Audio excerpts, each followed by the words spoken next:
Welcome to Dad in the Shed. This is Mark, and this is the second part of the Unofficial Great Guitar Build-Off. Just a progress report, really.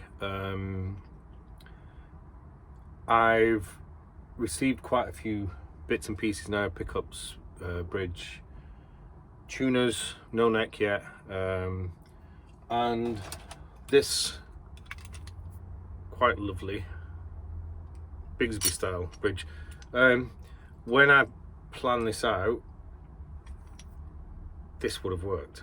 Unfortunately, I had a bit of an accident creating the binding channel and had to shorten the guitar somewhat, so this actually won't fit the length of the body now, unless I give it a bit of an overhang. I don't know if you can see that. Now I managed to find some little, now I actually think these are for attaching glow sticks together. They're like a little fairly rigid plastic tube, and what I was thinking, I could put those between the tailpiece and the body at the end of the guitar, and because the tailpiece is actually screwed on here, there would be sufficient strength and they would just prop up that gap, which is, I don't know, 10 mil, something like that. Just move my hand actually. There. Now it probably would work, but I'm not going to do it. I've ordered a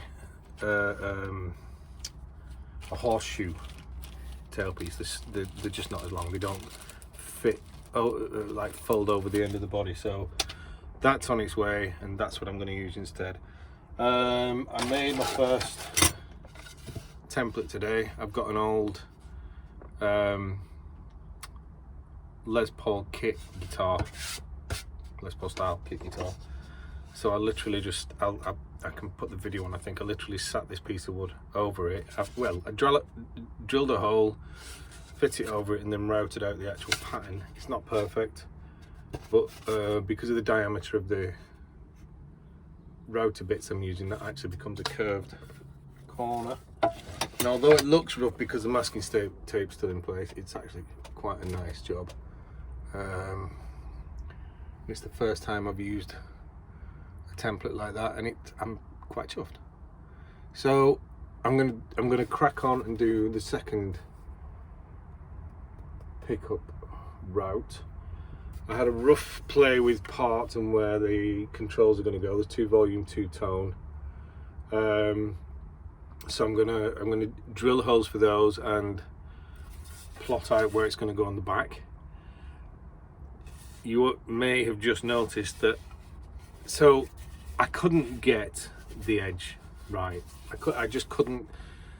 A lot of work on it, a lot of sandpaper work, and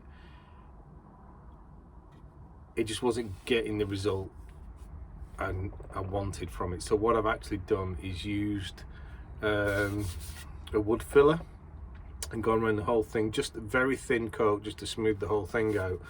And then after that, I've actually used like a student acrylic,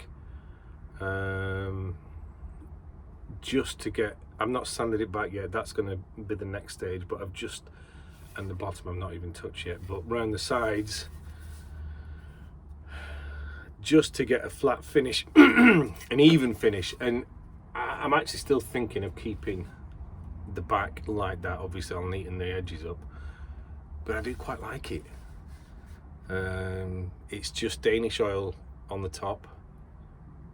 So far 5 coats with sanding back, so there's still a bit to go, but I'm probably going to Danish oil the rest of it. Don't know how it's going to react with paint. It should be okay, I don't know, so I'm going to try it, but the Danish oil should actually protect it a bit as well. So yeah, I've no neck, and that's the worry, whether it's going to arrive on time. but I'll get this cut parts attached, everything, and it'll come down to then getting the neck finished. And the neck, if I've got time to do with it, I've got a couple of ideas for the headstock. But yeah, that's where we're at the moment. And I shall let you see a bit of the work we've done. Okay, thanks for watching. I'll see you again soon. Cheers. Bye.